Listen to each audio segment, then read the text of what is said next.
Allora, buonasera a tutti. Iniziamo il Consiglio Comunale.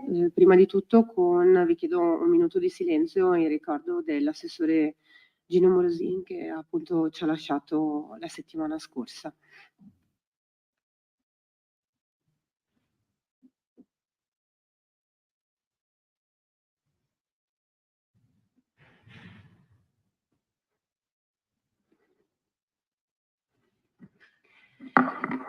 E comunico appunto per ovvie ragioni che le deleghe dell'assessore restano in capo al sindaco perché ovviamente essendo in fine mandato non si provvede alla sostituzione.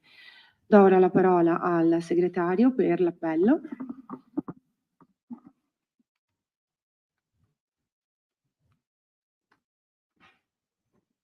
Allora, Rampina Annalisa. Presente.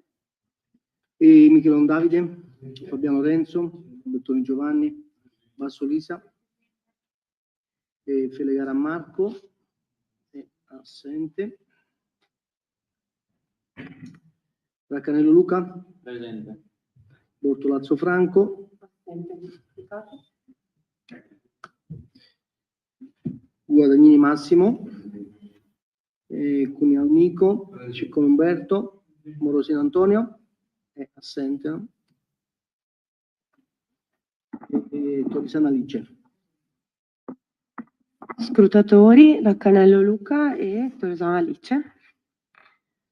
Passiamo ora al primo punto all'ordine del giorno, vale a dire l'approvazione del piano delle acque.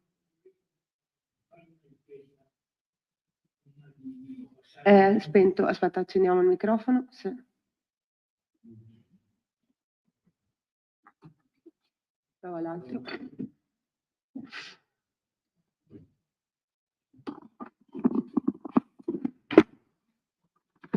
Sì, prima di intervenire sui primi punti dell'ordine del giorno, signor Sindaco, in data 29 marzo 24 ho presentato presso la segreteria una richiesta per ottenere copia scritta in forma cartacea del verbale del Consiglio Comunale del giorno 26 marzo 2024 della deliberazione inizialmente posta al numero 3 e successivamente anticipata al numero 2 con votazione per usi giudiziari.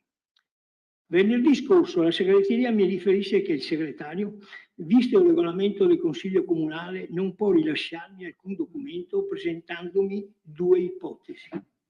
Prima, potrei io farmi trascrivere da un esperto su cartaceo la trascrizione. Secondo, potrei avvalermi di quanto scritto nel verbale a seguito di trascrizione del brogliaccio del segretario.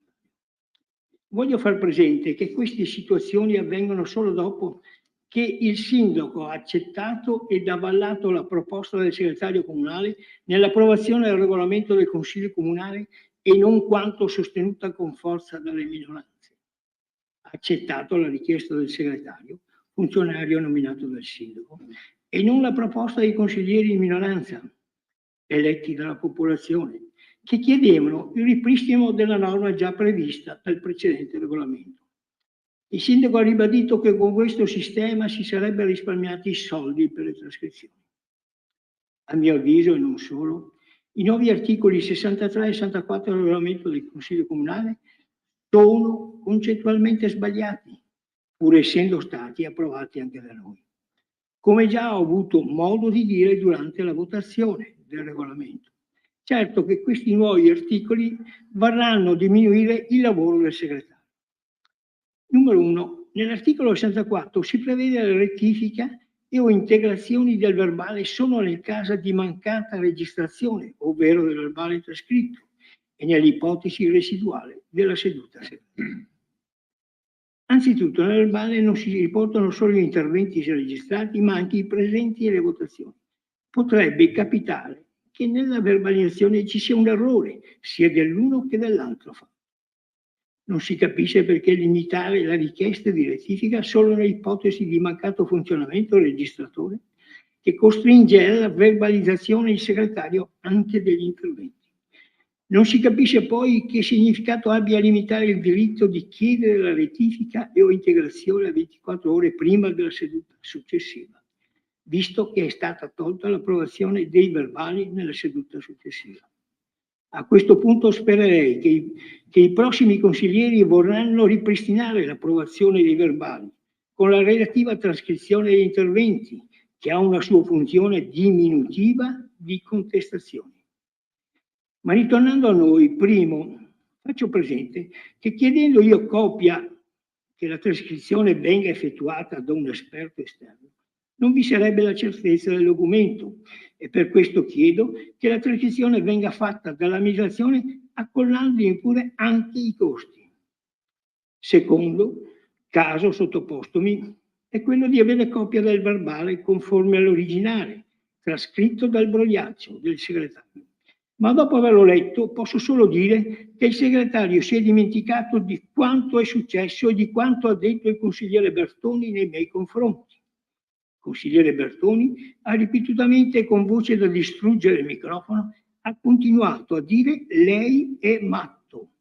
Ed è questa parolina che il segretario si è dimenticato di trascrivere.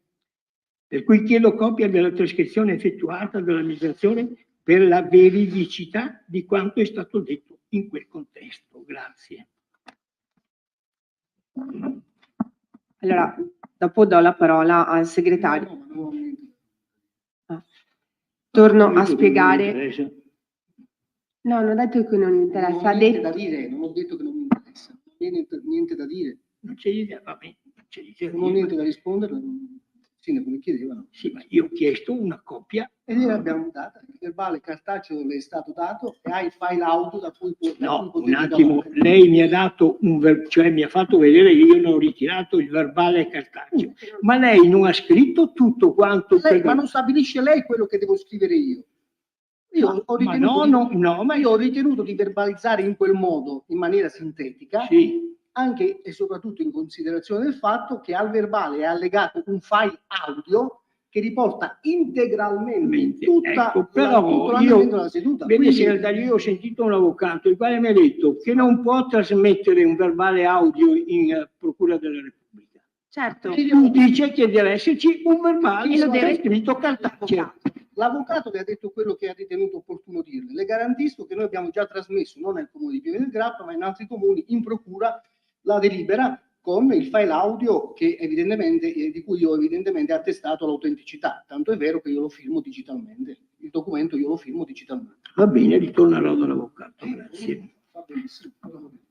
Sì, perché forse c'è un equivoco. Il verbale viene inteso la delibera con gli atti o le dichiarazioni che viene chiesto siano messi a verbale e allegato a tutto il deliberato c'è il file audio. Il file audio è certificato, il file audio rappresenta il verbale come intendi tu, nel senso della trascrizione di tutti gli interventi ed è quello che abbiamo cercato di spiegarti sia durante l'approvazione, infatti poi è stato approvato, e sia adesso. E ti confermo che in tutti i CDA, in altre situazioni, nel momento in cui ci sono delle contestazioni e servono i documenti anche per i fini legali, anche in altre CDA viene consegnato il file audio. L'avvocato si preoccupa o di trasmettere il file audio oppure di trovare una persona che ha la certificazione per trascriverlo. Basta. Così funziona, perché funziona così ormai dappertutto. Sì, io quello pago io il trascrizione se la faccio. Sì, ma se lei ha bisogno di una persona per trascriverle possiamo darle il nominativo, non è un problema, però intendo dire rispetto al passato, quando esistevano i segretari comunali che si appuntavano tutto quello che veniva detto e non esistevano registrazioni, non esistevano video, allora sì, lì diventava discriminante e era un problema nel momento in cui bisognava andare a votare, a fare l'approvazione del verbale, perché a quel punto potevano essere delle discrepanze o delle rettifiche da fare.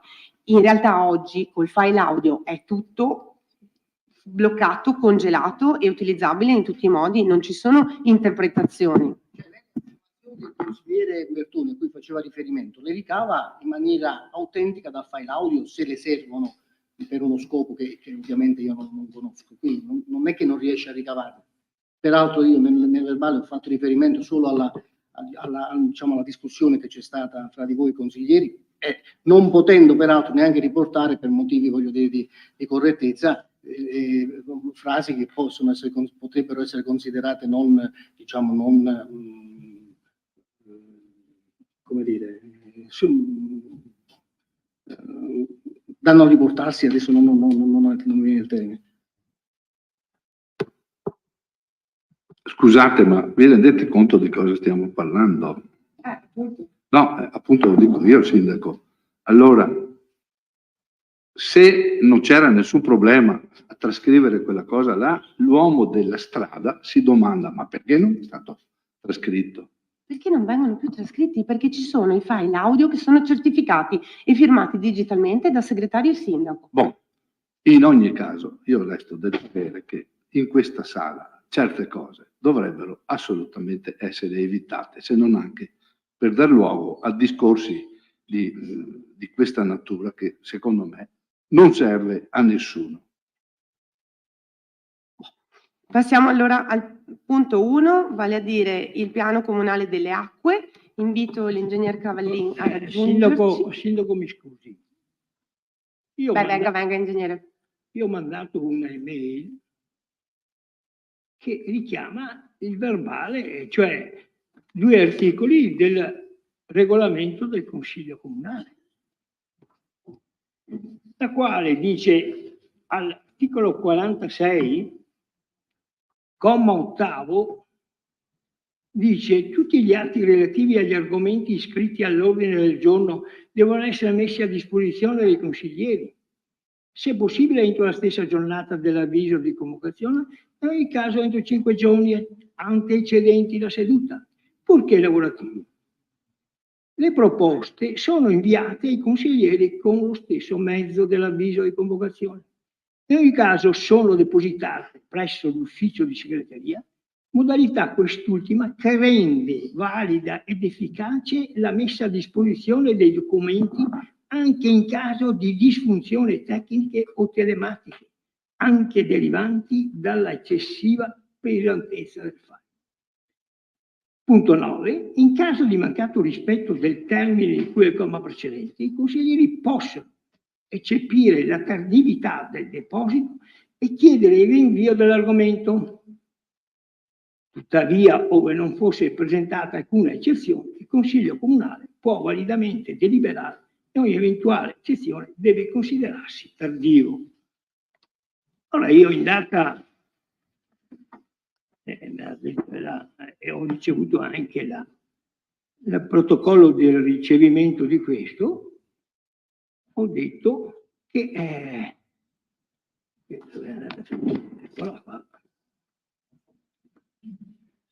mi riferisco alla richiesta che le avevo fatto in data 10 corrente maggio, con la quale avevo richiesto che la documentazione riguardante i punti 1 e 2 dell'ordine del giorno del prossimo Consiglio Comunale fosse allegata alla cartella cartacea presso la segreteria. Ho saputo venerdì scorso, nel ritiro delle pratiche attinenti il Consiglio presso il suo ufficio, che non sarebbero state allegate in quanto troppo grandi e che sarei dovuto andare presso gli uffici. Faccio rilevare che l'articolo 46, comma 8 e 9 recitano in tutt'altra maniera.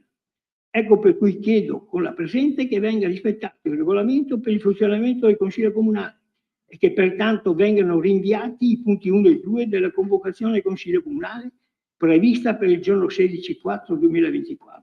Le chiedo di trasmettere la presente a chi di dovere e di avere riscontro della presente. Ringraziandola, porgo distinti saluti. Consigliere Cicomba. Mi hanno risposto che l'hanno ricevuta. Segretario, vuoi chiarire la questione? Che so che con l'architetto Petretta più volte. Ma so che si sono scambiati già tutte le informazioni possibili. I documenti che vede lì dietro, cioè sono i documenti che lei riteneva dovessero essere consegnati in formato cartaceo. Mi risulta che le sia stato inviato il link che le consentiva di scaricare tutti questi documenti e mi risulta che peraltro tutti quei documenti siano stati regolarmente depositati in segreteria come prevede l'articolo che lei ha indicato. Il deposito in segreteria, lei lo ha letto, rende valida la seduta, quindi non so cosa risponderle. No, Ha letto l'articolo, Lei ha letto l'articolo, Sì, quindi se l'ho lo, letto. se lo è letto, In segreteria non mi hanno dato i documenti, ripeto.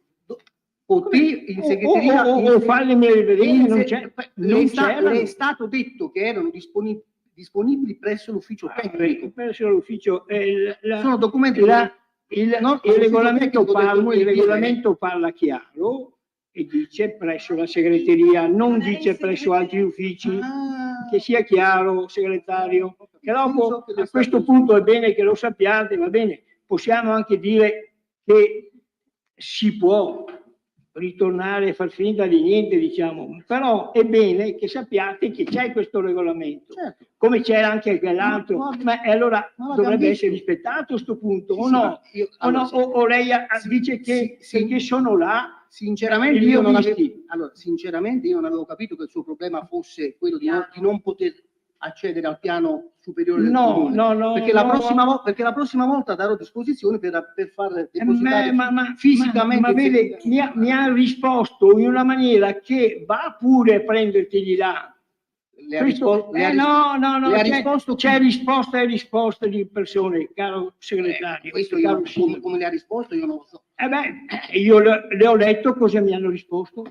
Se le ha risposto in maniera maleducata, non posso non è nessuna signora maleducata. No, se le ha risposto in maniera maleducata. No, la signora segretaria non mi ha risposto in maniera maleducata. No. E allora cosa come era scritto, che riesca a capire che lei un po' cosa succede. Non riesco, ha ragione. Sì. Non riesco. No, non riesci. Non riesco a capirla. Però voglio brevissimamente aggiungere, voi capite che un consigliere comunale che fa, non so, il falegname o altro mestiere, gli dite, scaricati tutte le documentazioni, come fa a leggere una cosa del genere? Scusi, posso finire? Posso finire? Allora lo dico in termini cooperativi, collaborativi, anche per evitare discussioni di questo genere. Una cosa del genere, secondo me, sarebbe opportuno per trasparenza, per collaborazione con le minoranze, con chi vuole vedere quel caspita di documenti, metterli a disposizione, fine del discorso. Ma c'erano. Mi pare di no. I consiglieri erano a disposizione, mi è stato riferito presso l'ufficio tecnico, cioè al piano superiore rispetto alla segreteria. Se il problema del consigliere è quello di avere a disposizione la documentazione in segreteria, fisicamente in segreteria, mi scuso qui, la prossima volta avrà la documentazione in formato cartaceo sulla scrivania della segreteria. No, ma io ho capito quello che dice. Però non l'ha detto, lo dico io, non è banale. Però non credo che sia questo il problema che sollevava il consigliere. Va bene. Quanti progetti, quante tavole tu, Nico, sei andato su e l'architetto Petrecca ti ha fotocopiato o hai preso visione? Ma sindaco mi fa sull'architetto, capito? Quindi so leggere. Cosa c'entra? No, uno ha bisogno anche di vederle, eccetera. Come le vede, c'è la possibilità di vederle e quando uno le vede si fa dire... Mettiamo fine a questa storia. Sì, perché è veramente assurda. L'arte di arrampicarsi sugli specchi sta... Un attimo, sindaco, non è assurda la storia. No, non è assurda, è regolare, da questo regolamento che avete approvato anche voi. Allora, ok, il piano superiore e il primo piano, la prossima volta metteremo addirittura giù al piano terra, così sono ancora più comodi. Il tema è un altro. Nel momento in cui i consiglieri che facciano essi i falegnami o gli architetti vogliono vedere la documentazione, la vedono assieme al tecnico. Nel momento in cui io che faccio il falegname, che non sono architetto, voglio capire meglio, approfondire, chiedo che di quella tavola che mi interessa in modo particolare ne venga fatta fotocopia e questo succede. Ma 1 metro di fotocopie è stato stabilito da sempre che non è possibile perché vi fotocopiamo la qualsiasi quando uno può avere la fotocopia di interesse. Detto questo, non è mai stato detto di no dagli uffici perché, ripeto, non riguarda neanche l'amministrazione il fatto di avere a disposizione delle fotocopie. Noi neanche sappiamo quando venite su a visionare, vedere, prendere carte perché è un lavoro che viene fatto di default dagli uffici. Io scopro stasera sta storia dei faldoni e delle robe, quindi voglio dire, sono a disposizione, i funzionari sono a disposizione a spiegare anche al falegname che probabilmente capisce. stiamo Sì. disprezzando il falegname. No, certo, ma perché ha detto lui l'esempio del falegname, parea che il falegname non fosse in grado. Il falegname inteso come non disprezzo della professione, ma come non addetto ai lavori. Non è vero, perché il falegname è addetto ai suoi lavori, magari misure, robe, le capisce. Vabbè, Bene. senta, allora... No, non voglio avere ragione, è la logica. Io preferisco, qua c'è gente anche che sente Certo. questo interessante dibattito. Sì, appunto. Ma lei dovrebbe interessarsi invece di, per esempio, a livello di capigruppo, averli già mostrati, averli già esibiti, e nel caso qualcuno dovesse... Scusami, l'architetto Petracca ti ha accompagnato su subito. Dai, lasciamo stare. Ti ha anche detto... Lasciamo stare. Ogni volta si girano le cose. Bene, architetto, ingegner Cavallin, do la parola a lei. Lei deve proiettare delle slide. Boh, allora, se per cortesia qualcuno gli allunga il microfono, diamo la parola per il piano delle acque. Non so se Davide volevi aggiungere qualcosa.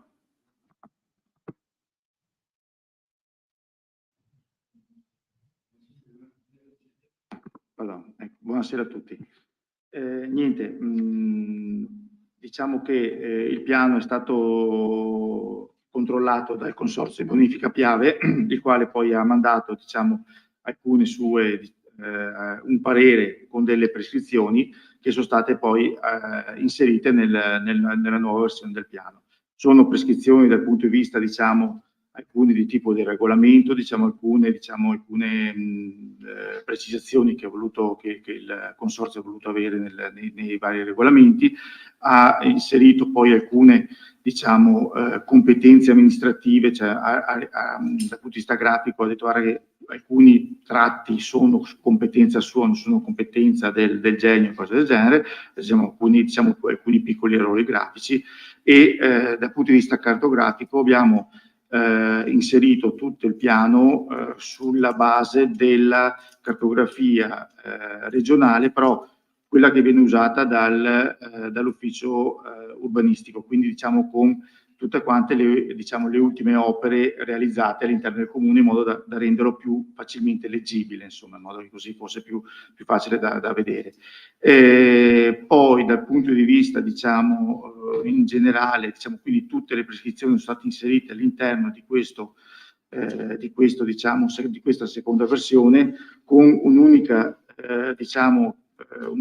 osservazione che non è stata inserita, che ne ho parlato col Consorzio e l'ho anche ribadito poi sulla relazione, perché il Consorzio chiedeva che praticamente fosse dimostrato che gli interventi andavano a ridurre la portata che veniva generata verso valle, e ho ribadito che secondo me interventi in zone montane, collinari, questo genere qua, non possono comprendere opere di tipo compensativo. Quindi praticamente sono tutte opere che mettono in sicurezza il territorio, che riducono il trasporto solido e mettono l'acqua all'interno di aree ben delimitate, ma che non prevedono vasche di espansione o altre cose del genere, perché secondo me sono più pericolose in queste zone qua. Quindi ne ho parlato con loro, non sono d'accordo, e l'ho inserito all'interno della relazione.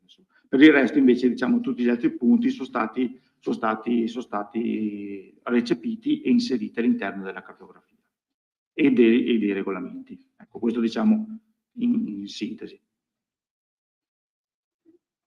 Mi permetto di ringraziare l'ingegner Cavallin che ha seguito questo importante piano, che va chiaramente a completare ulteriormente il piano degli interventi. È importante appunto che dentro questo piano ci sia la sottolineatura, la mappatura di tutte le reti idriche e fognarie, ma soprattutto anche la manifestazione di criticità che possono essere in qualche modo aggiustate e corrette nel futuro, per migliorare appunto il deflusso delle acque nel nostro comune. Ha seguito lo stesso iter di un piano degli interventi, quindi l'abbiamo adottato, abbiamo atteso i 60 giorni per eventuali osservazioni e per le osservazioni degli enti preposti. Adesso tutto è arrivato, osservazioni non ce ne sono state e quindi possiamo tranquillamente approvarlo. Non so se ci sono interventi, domande su questo.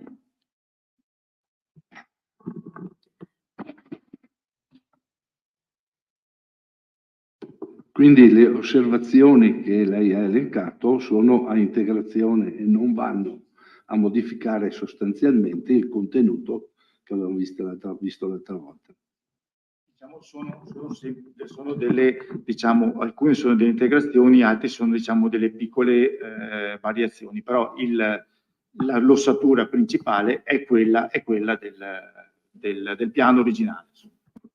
Bene, grazie. Bene, chiedo allora il voto. Chi è a favore per l'approvazione? La maggioranza più Cugnal e Toresan. Contrari?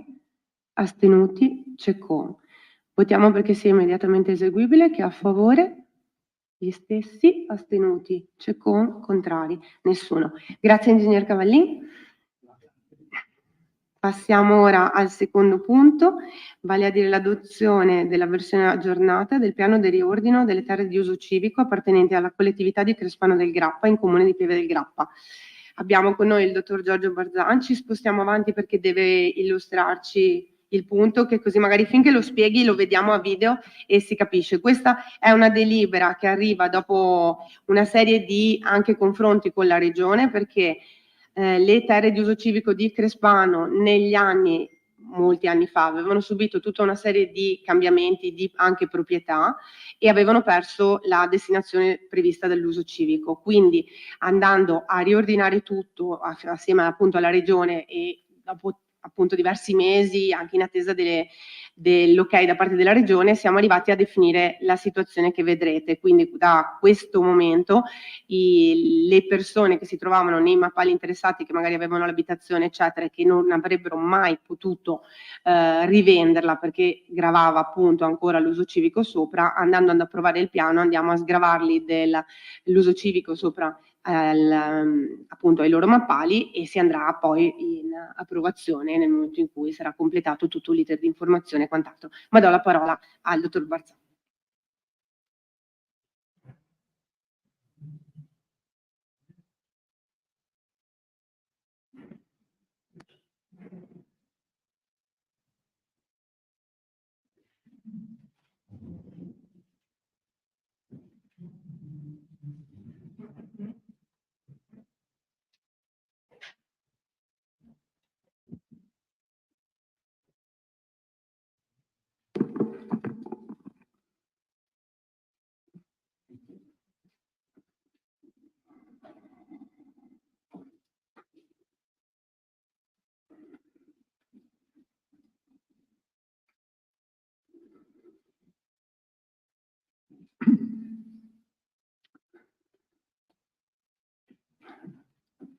Sì, buonasera a tutti. Come ha spiegato il sindaco, questo è il piano di riordino degli usi civici della comunità di Crespano.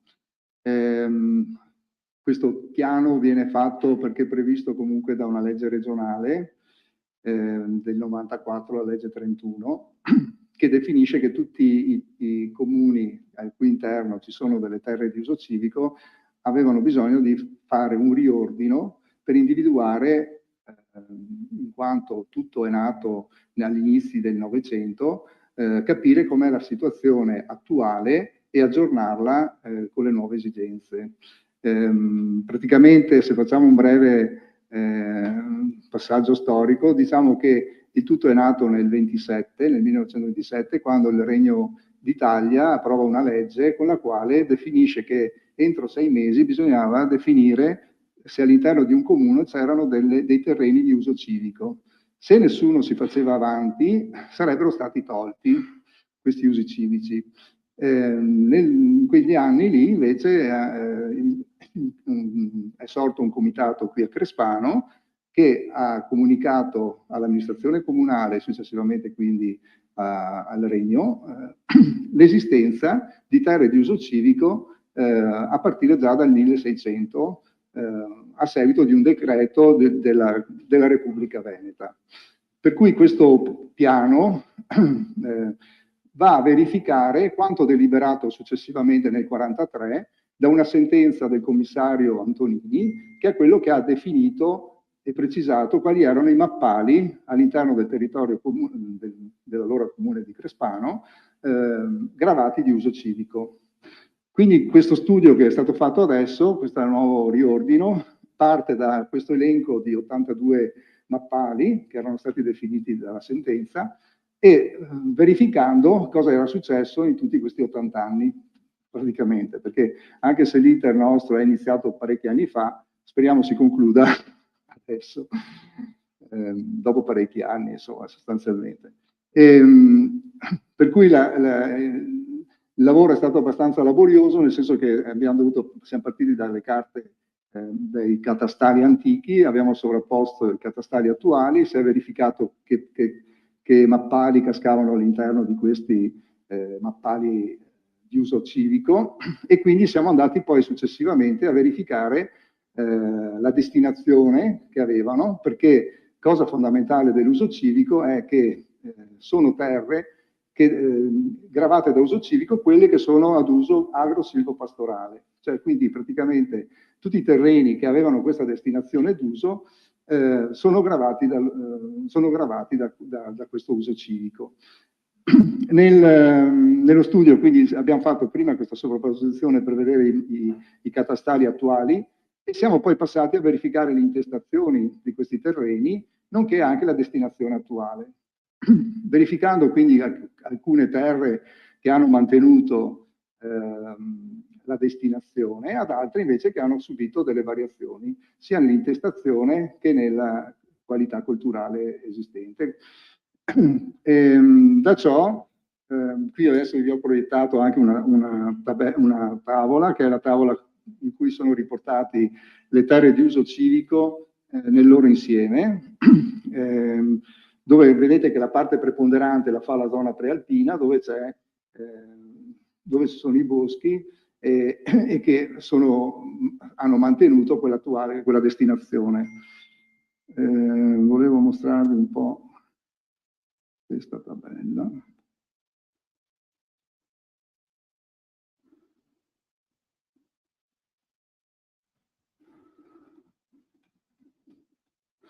Ecco, questa tabella, un attimo, si vede?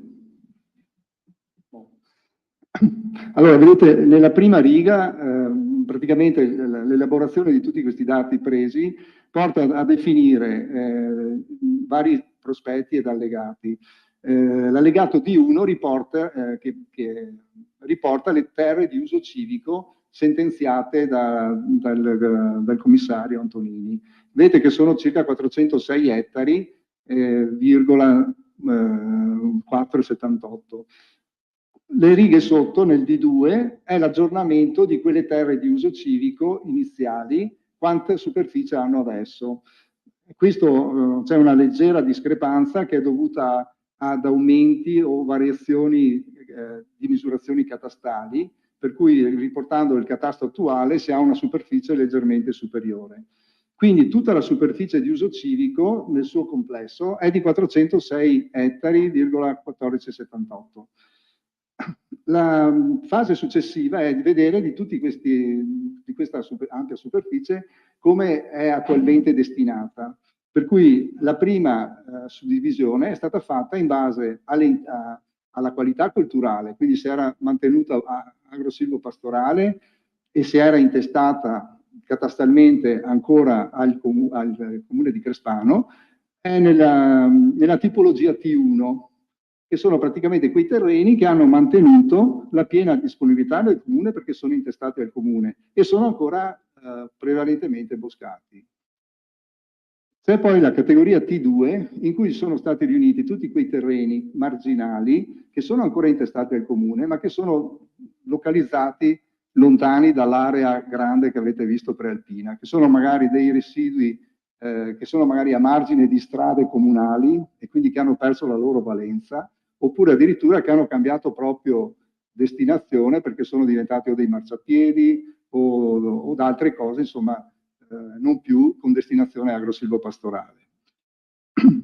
Poi ci sono le altre categorie, la T3 e la T4, prendono in esame i terreni che hanno intestazione attuale di privati. con la differenza che nei T3 hanno mantenuto la destinazione agro-silvopastorale, mentre i T4 sono terreni su cui non si trova più un bosco, oppure prevalentemente, insomma, sono terreni qua della zona bassa del comune, e quindi sono quasi sempre caratterizzati da strutture, da immobili, da fabbricati. E quindi questi sono stati inseriti nella categoria T4.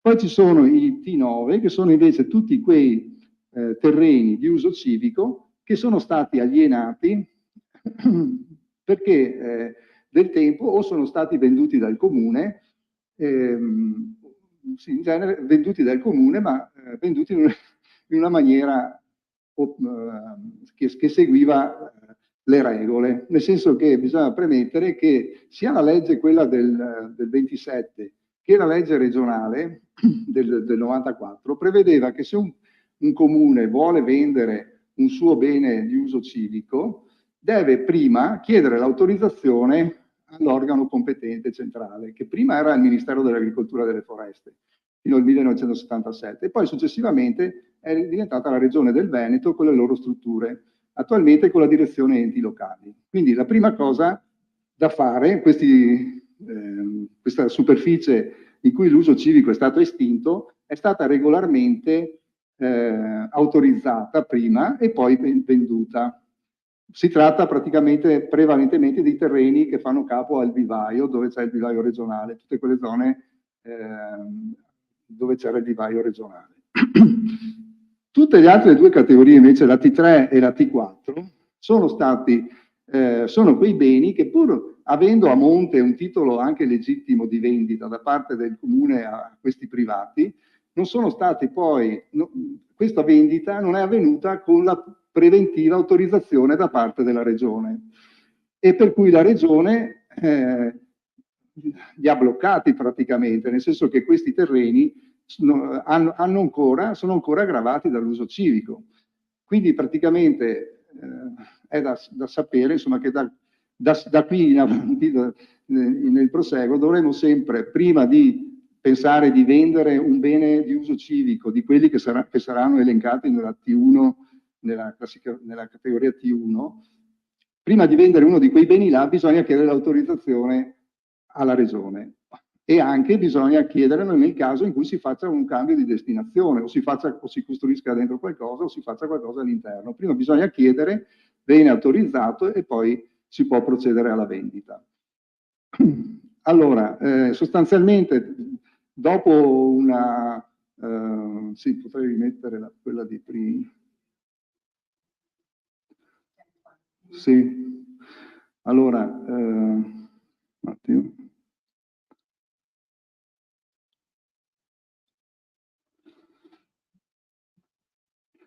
Sì, allora, queste sono un po' i particolari delle varie zone che sono interessate. Allora, quindi il verde praticamente è la categoria T1, quindi praticamente è quella in cui vi ho già spiegato prima, no? Ci sono poi dei casi particolari che sono però tutti sanabili dopo un lungo confronto anche con gli uffici regionali, nel senso che hanno capito, insomma, che ormai a monte di tutti questi terreni c'era comunque una vendita effettuata dal comune quasi sempre negli anni prima della seconda guerra, quindi tra il 30 e il 40, no? C'erano delle delibere del Podestà che autorizzava la vendita, e ci sono anche i contratti di acquisto, eccetera. Solo che non erano state a suo tempo regolarizzate dal punto di vista autorizzativo del commissario. Per cui tutti questi terreni verranno sanati, sono una trentina perché alcuni sono anche sono 15 mappali, 15 terreni che verranno sclassificati e quindi tolti dall'uso civico. Così come anche una trentina di terreni di proprietà del comune, quelli che vi dicevo prima, che hanno perso la loro valenza dal punto di vista dell'uso civico, e che quindi un qualcosa di positivo, perché se doveste fare qualcosa a margine di una strada dove c'è questo terreno, se dovete fare un marciapiede, una volta che è stato tolto, è possibile senza chiedere l'autorizzazione alla regione. Quindi in sostanza, insomma, in linea di massima è questo il discorso. Non so se volete qualche altra. Sì.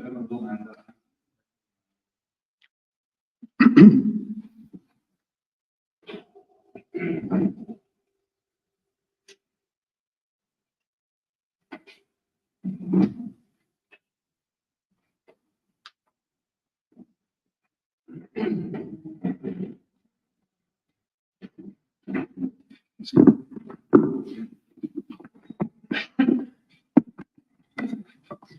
Prego, consigliere Conial. Sì, intanto grazie per la chiarezza. È bene che sia stata fatta questa operazione che mi pare di capire è una sorta di sanatoria.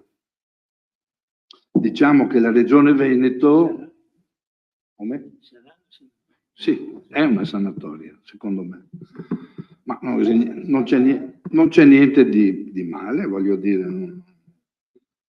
Sì, quindi tutti i terreni che prima avevano a carico, quindi c'è una riclassificazione, sia dal punto di vista del diritto, diciamo, cioè degli usi civici, e sia dal punto di vista urbanistico. È così? Cioè la riclassificazione di questi terreni, di questi immobili. Non urbanistico, Giorgio. Perché due? No, perché così vi andate meglio. No, non è una riclassificazione urbanistica, sono già case costruite su un terreno. Vabbè, ma è una riclassificazione nel senso che si rende conforme. Ma urbanisticamente erano conformi, non erano abusi edilizi. Parliamo di... No, è sostanziale la cosa. Il terreno... Sì, nel senso... È una... Va bene, comunque dai. No, perché se tu prendi il piano... Abbiamo capito. No, non hai capito. Il piano regolatore di Crespano del 1975 prevedeva che laddove nell'uso civico che oggi andiamo a... Ho capito tutto questo, volevo semplicemente una chiarificazione. Sì, ma dal punto di vista urbanistico no, volevo semplicemente risponderti su questo, scusa, ma se non serve la risposta. No, grazie. E quindi alla fine tutti questi terreni adesso hanno il loro status giuridico e anche urbanistico. Sì, quando verrà approvato anche dalla Regione, perché adesso il passaggio... non è approvato? No, nel senso che adesso viene approvato qui, viene adottato, dopodiché viene mandato in Regione, peraltro la Regione sono già stato giù a parlare con il dottor Occhipinti, insomma l'ha visionato in tutti i suoi punti e quindi penso insomma che non ci siano problemi da questo punto di vista. È nella loro, anche loro, sì, la Regione ha interesse, cioè ha piacere se viene finito questo iter, sinceramente. Anche perché se no fra 80 anni siamo ancora qua. Sì, esatto. Grazie. Prego. Bene, passiamo allora all'approvazione della delibera di adozione.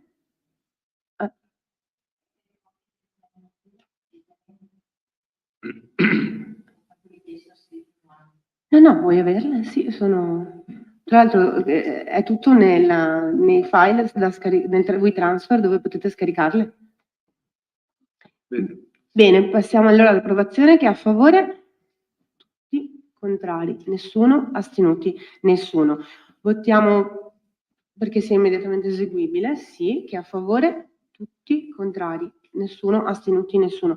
Chiarisco che è fatto il riordino per Crespano perché era partito ai tempi di Crespano ancora nel 2017 tutto il lavoro. Giorgio, sì, 2016-17, esatto, avevamo iniziato, e mentre Paderno l'aveva già concluso e era già stato approvato molto molto prima, insomma. Bene, passiamo allora, ringraziamo il dottor Barzan, grazie, e ora invito Fernando Pongan perché andiamo No, domando scusa. Punto 3. Andiamo ad approvare lo schema di convenzione tra il Comune di Pieve del Grappa e il Comune di Fonte per la realizzazione della rotatoria all'incrocio tra via Vittorio Veneto e la strada provinciale 20 e via Piovega al confine tra i due comuni. Do la parola all'assessore. Sì, ecco, con questa convenzione regoliamo appunto i rapporti tra il Comune di Pieve e il Comune di Fonte per quanto riguarda la realizzazione della rotatoria fatta tra l'intersezione di via Vittorio Veneto e via Piovega. L'avevamo inserita nel programma delle opere pubbliche e ora siamo pronti. Abbiamo approvato prima il progetto in giunta e quindi di conseguenza adesso con questa convenzione parte il rapporto tra i due comuni. Il Comune di Pieve diventa il capofila dell'opera, quindi segue tutta la parte amministrativa. Ecco. La convenzione, come avete letto, regola appunto i rapporti per quanto riguarda appunto la distribuzione dei costi. Il 70% a carico del Comune di Pieve e il 30% a carico del Comune di Fonte. Ecco, siamo anche in rapporto con la provincia che ci in qualche modo accoglierà a breve per visionare appunto il progetto e è probabile insomma che ci sia anche un futuro contributo provinciale. Chiaramente nel momento in cui ci sarà il contributo provinciale anche quello sarà distribuito il 70% a Pieve e il 30% a Fonte. E basta insomma sostanzialmente. Non so se ci sono domande o interventi su questo. Passiamo allora all'approvazione. Chi è a favore? Tutti contrari, nessuno, astenuti nessuno. Votiamo perché sia immediatamente eseguibile. Chi è a favore? Tutti contrari, nessuno, astenuti nessuno. Adesso sì, invito il ragionier Pongan perché andiamo a discutere il punto 4, vale a dire l'approvazione del rendiconto della gestione per l'esercizio 2023. Do la parola a lui che ve lo illustra.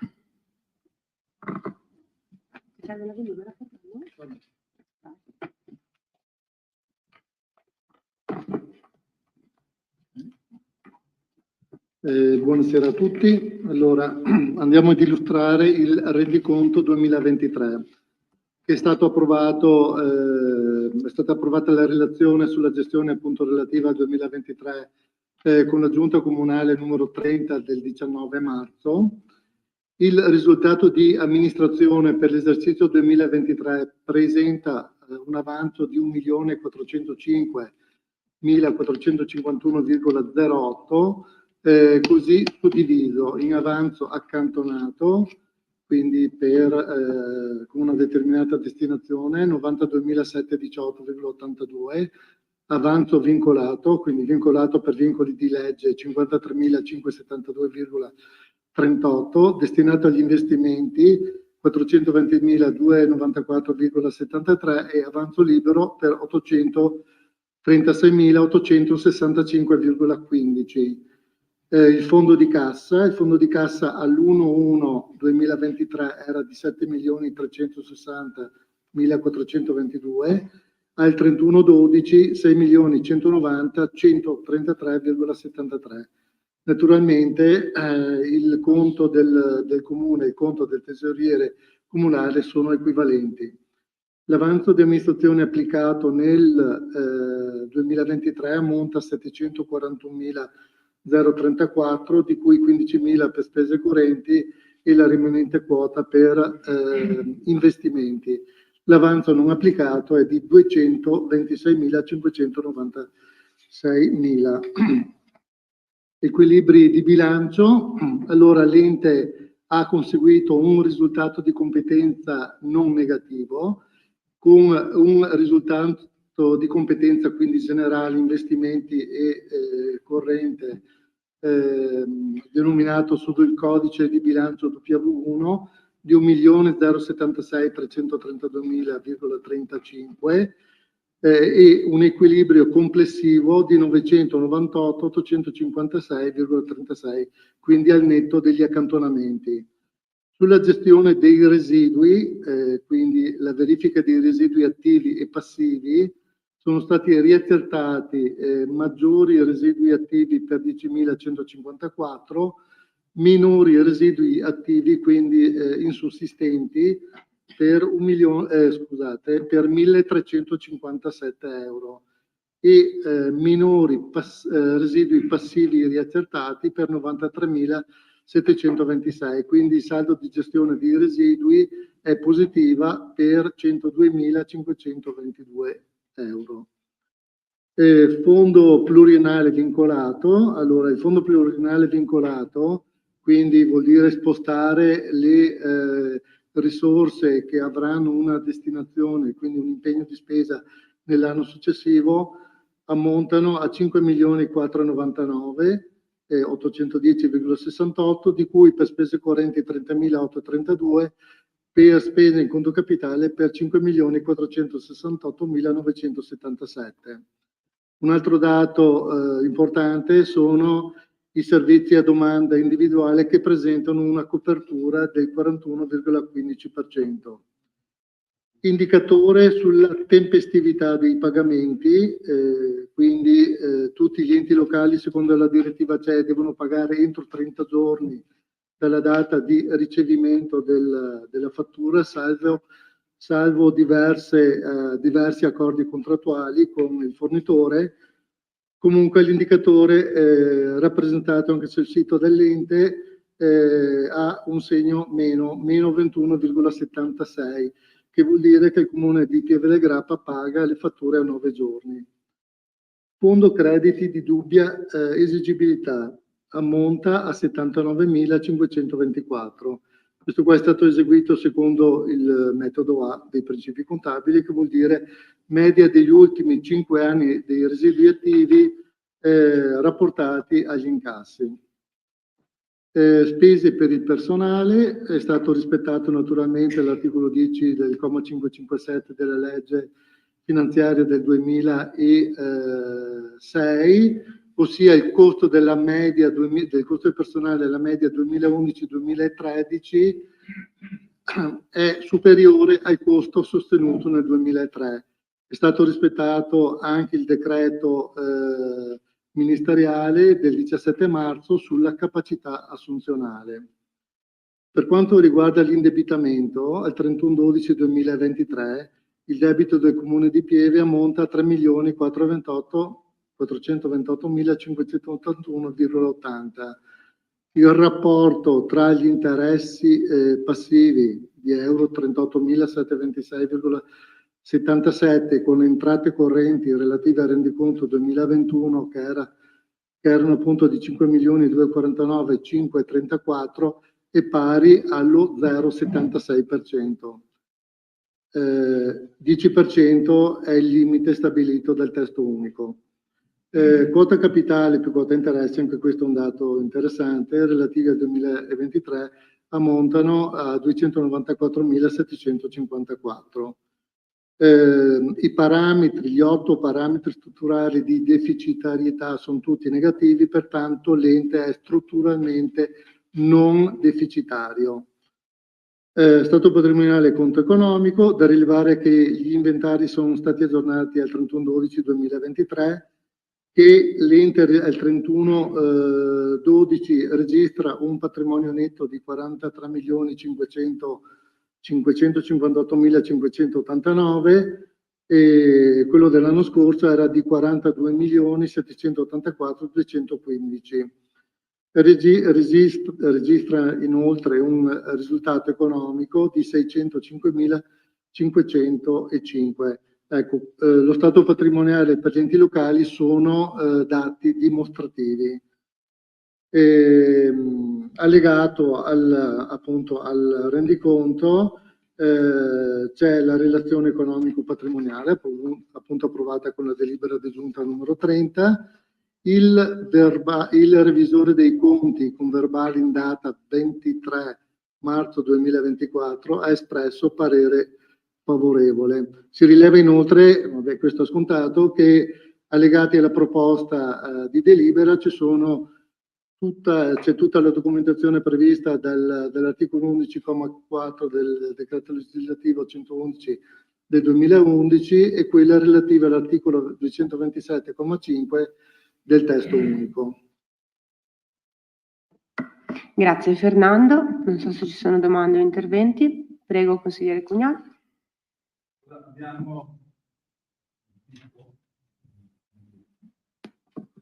e anche visto che ci sono 3 milioni e qualcosa di debito, mi pare. Sì, ci dice l'elenco di questi debiti da dove provengono? Allora, un mutuo, 2 mutui sono stati contratti con l'Istituto per il Credito Sportivo per 2 milioni e 6, di cui il primo di 2 milioni e 3 rimborsiamo solo la quota capitale, mentre il secondo di 340.000 lo Stato ci rimborsa gli interessi passivi, quindi andiamo a restituire solo quota capitale. Il primo in 20 anni, il secondo in 15 anni. Il secondo mutuo è di 540.000, è stato contratto con la Cassa Depositi e Prestiti ed è un ventennale. Questa è la situazione debitoria. Sì, grazie. Quindi Per i 540.000 sono stati contratti per la costruzione della nuova sede della Protezione Civile. bene, quindi 2 milioni e 6 più 340.000 sostanzialmente per 2 le zone. milioni e 6 più 540.000. Sì, no, più 340.000 che sono 2 milioni e 3 più 340.000 fanno 2 milioni e 6 e 40. 6 e 40. E sono i contributi, e sono i mutui contratti con l'Istituto per il Credito Sportivo. 540.000 è stato contratto l'anno scorso con la Cassa Depositi, quindi quelli nuovi sono 2, 6 e 40 con interessi zero a carico del Comune e 540.000 contratti l'anno scorso Cassa Depositi e Prestiti. Perfetto. La differenza sono mutui che vanno a scadere, di cui uno, ricordo, importante dell'ex comune di Paderno de Grappa per la costruzione della fognatura a Fietta, però totalmente rimborsato da ATS. Quindi alla scadenza del mutuo scade anche il rimborso da parte di ATS, che è rimborsato al 100%. Quindi ad oggi noi abbiamo sostanzialmente 3 milioni e qualcosa di debito. Bene. Io volevo fare alcune considerazioni, visto che questo è l'ultimo bilancio della legislatura dopo la fusione, quindi ci stiamo avvicinando rapidamente anche alle nuove elezioni che hanno visto per la prima volta 2 comuni che si sono uniti. E devo rilevare che l'ermetismo del sindaco nell'argomentare questo bilancio, l'ermetismo ho detto bene perché è quello che penso, nel senso che l'ultimo... Scusami, nel senso che questo bilancio è stato predisposto dall'assessore Morsin. Okay? Sì, e non è un bilancio, è l'assestamento riferito al bilancio dello scorso anno. L'ermetismo, ti rispondo se ci sono domande, non dovevo integrare, sono dati tecnici. Sono dati tecnici, ma credo che come tutte le cose che si rispettano, non servirebbe solo l'elencazione di numeri. In questo senso io ho inteso il termine di prima, che era anche giusto. Dietro i numeri ci sono delle strategie. Ecco, e le strategie, secondo me, visto che c'è anche un pubblico raramente presente in quest'aula, era anche giusto magari argomentare un po'. Certo, la relazione di fine mandato è a posto. Io, giustamente, non è che non sia in ordine, perché il bilancio, per fortuna ci mancherebbe, è a posto. Quindi su un bilancio accertato di 7 milioni e 100 circa, mi corregga se sbaglio, dico accertato, abbiamo un avanzo di 1 milione e 400. Questo è un dato significativo. Ecco, cioè sono soldi là fermi con tutte le cose che ci sono da fare. E quindi scusa, però vanno letti. No, lei adesso per favore, no, adesso parlo solo io. Fernando, per favore, parlo solo io. Non sei dopo civicamente rispondete a quello che dico. Perché lei ha l'arte di interrompere. No, Fernando ha chiesto di poterti specificare che No, 1.400.000. dopo. Allora, io ho lasciato parlare il ragioniere. Ok. Va bene, ci siamo? Sì, ma forse Adesso non hai- tocca a me e il ragioniere, Ma anche lui, forse da brava non hai persona qual è, capito. e non lei invece che ogni volta interrompe. Adesso lei sta buona, per favore, e mi lascia parlare. Sto buona perché io sono una persona educata e rispettosa. Non è così, Io perché sto lei interrompe buona. sempre. Io sto Quindi per me buona. lei non è una persona educata. Sto buona, Interrompe come sempre. fossi sua figlia. Va bene, Sto no, buona. per amor di Dio. Ecco, allora. Sì, allora, d'accordo che c'è stato il Covid e quindi questo in questa legislatura ha dato origine sicuramente a delle difficoltà e probabilmente anche a dei cambiamenti di programma. Però devo osservare che in questa legislatura non ci è mancato proprio niente, cioè partiamo da una cosa che a nostro giudizio è gravissima ed è il fatto che viene come dire, messo in discussione un principio fondamentale. Abbiamo dovuto chiamare il prefetto, no ancora sì, l'abbiamo dovuto chiamare il prefetto per far rispettare delle semplici richieste, delle semplici osservazioni o volete interrogazioni, che credo in quest'Aula non sia mai successa una cosa del genere.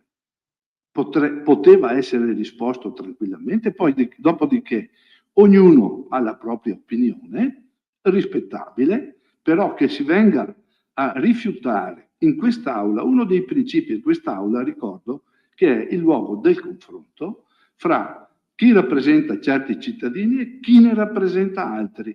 Bene, questo è stato impedito se non fosse stato per l'intervento del prefetto che dopo, anche a distanza di un anno, ci ha obbligati, anzi vi ha obbligati a rispondere alle nostre interrogazioni. Quindi questo è un dato gravissimo e lo ripeto e lo dico perché domani ci sono le elezioni, quindi è inutile che andiate a scrivere, sblatterare tanto, come poi dimostrerò sui programmi, che la partecipazione dei cittadini e il coinvolgimento dei cittadini, ma sono tutte balle, perché finora non è avvenuto questo. E dopo entrerò nel merito. Andiamo con un attimo di ordine. Io mi sono permesso, perché essendo fine legislatura, uno va anche a vedere quello che era il programma di questa lista e le promesse e gli impegni, diciamo, che erano alla base di questo programma e per il quale questa lista è stata votata, che si dice lista civica, ma che civica, questa qua è una lista civica come io sono Madre Teresa da Calcutta, perché c'è lei che non è sicuramente una persona civica perché ha avuto un impegno politico non indifferente. Dopo risponde. No, ma c'è nella lista anche una componente di un altro partito che era avverso a lei, e questa è la lista civica. Oggi le liste civiche vanno avanti. Avete scritto lista civica anche voi con i simboli dei partiti? Sì, scusatemi, sì, no. no, tanto per capirsi. Io non ho scritto lista civica, mi no. dispiace, abbiamo avuto nome e cognome e appartenenza. No. Lei ha la memoria corta, vada a vedersi i simboli. Comunque, noi avevamo un simbolo. Sì, però posso chiederle una cortesia? No. Stiamo facendo l'assestamento. Sì. E l'assestamento è l'assestamento del 2022. Perfetto. Scusa, 23. Allora, lei abbia la cortesia, perché dopodiché io mi alzo e vado via. Vado via da questo consiglio comunale che non mi lascia parlare. Va bene? Lei abbia la pazienza di ascoltare. Sta parlando solo lei, voglio dire, qui non la lascio parlare. Sto parlando solo lei. Non l'ha lasciata parlare? Adesso? Perché ho precisato una cosa. Adesso? Ma è possibile che non si può discutere il bilancio qua dentro? Di bilancio? Sì. E sto parlando di quello. Ah sì? Sì. Allora, okay. Allora, sto dicendo, uno quando legge il programma vorrebbe anche capire qua c'è 1.400.000 di avanzo. andate a leggervi tutte le promesse che c'erano qua dentro. Se quel 1.400.000 non poteva essere impegnato. Possiamo specificarti che non è 1,4 milioni di avanzo? Forse non hai ascoltato cosa ha detto il ragioniere? Sono soldi là a disposizione. No, sono una parte vincolata, Fernando, gli puoi specificare qual è la Va parte bene, libera? va bene. No, non va bene, è sostanzialmente diverso. Allora io capisco... Ma che- lei non mi lascia parlare ancora una volta. Parli dopo. avanti. Parli dopo. Sì, ma è inutile che Perché lei lei faccia. fa del terrorismo. Ma che verbale. terrorismo? Questo che sta facendo lei. Ancora? Va bene. Allora, Mamma mia, che brutte occasioni proprio. Per... sì. Ma posso, scusami, siccome tu stai argomentando tutto basandoti su 1,4 milioni, volevo evitare che tu continuassi a discutere su un rispondi dato, dopo, su un dato dopo. sbagliato. Rispondi dopo, senza interrompermi. Se ho sbagliato me lo dici dopo. Vabbè, sai che ci sono 5 minuti, no, sì, 5 minuti, non li abbiamo mai applicati 5 minuti e finiamo senza applicarli, però no, che non lo lascio parlare, scusatemi. Bene, io ho sempre lasciato parlare tutti. Abbiamo sempre lasciato parlare tutti noi, quando eravamo seduti in quel banco lì. Sì, sempre. Perché io non vi faccio parlare? Insomma, adesso dice che vuole interrompere. Ho sbagliato? Ho capito male? Ma scusi. Vabbè. Allora, torno da capo e sarò brevissimo.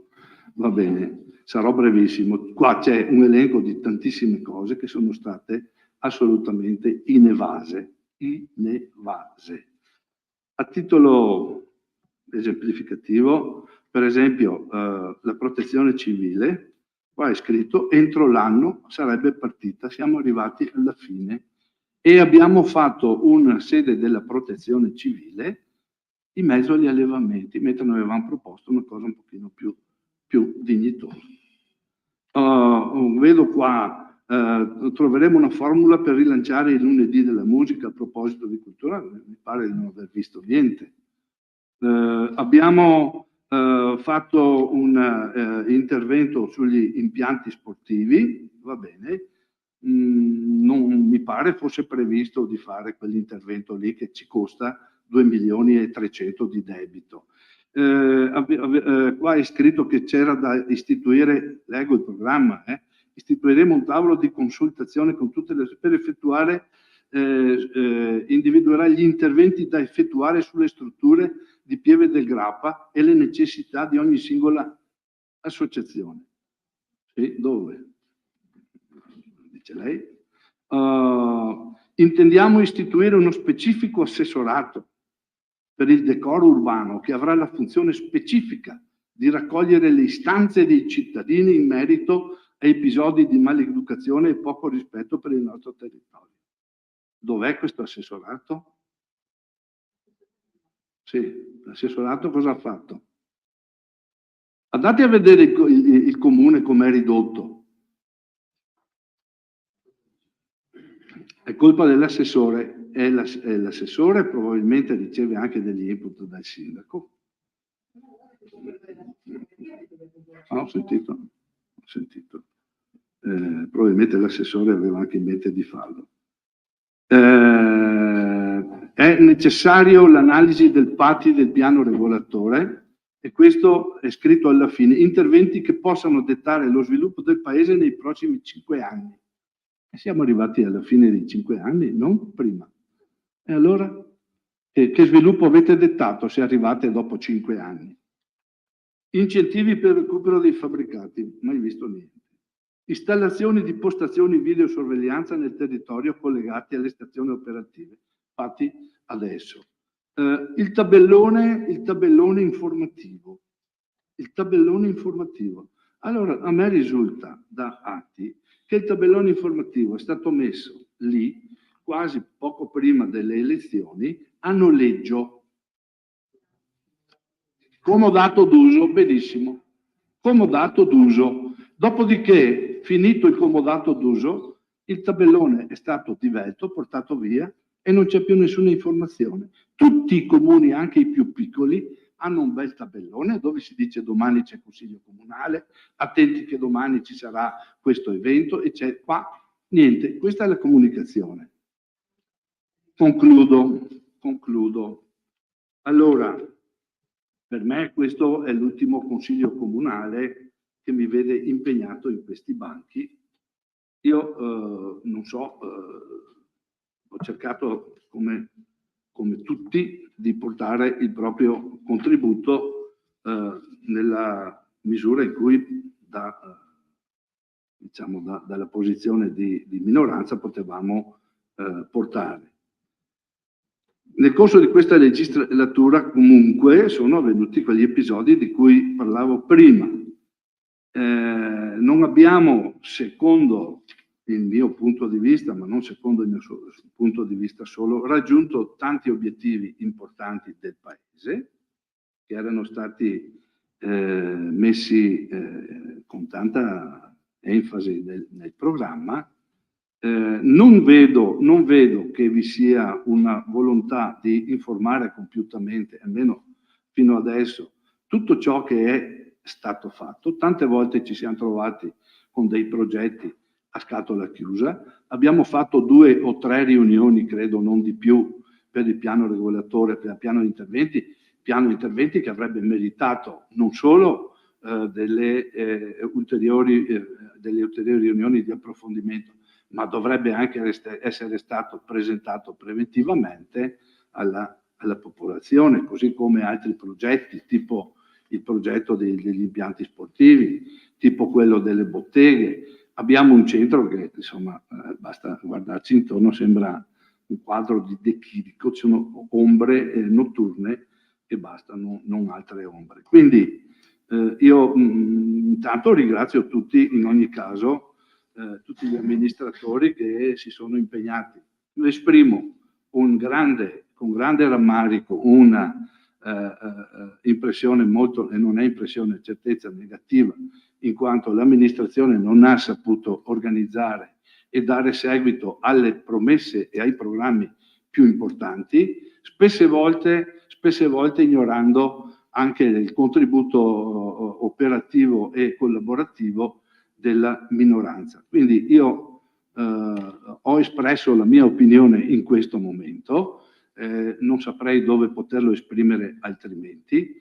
Mi pareva giusto e il sindaco deve accettare anche queste critiche. Io credo che le critiche non vanno viste sempre con il dente canino affilato, vanno viste con un minimo di disponibilità, perché siamo qua per fare del bene a tutta la nostra comunità. Non sempre ho visto quella disponibilità che deve essere propria di quest'organo qua. Sono volate parole anche molto gravi e a me dispiace, lo ribadisco ancora una volta, dovremmo avere tra di noi una minima forma di rispetto. Io mi accomiato, mi assento da quest'Aula con l'amarezza e la convinzione che quest'Aula non ha saputo spesse volte dare fiato e dare seguito a quello che è il proprio indice della propria missione. Io ringrazio tutti e saluto. Prego.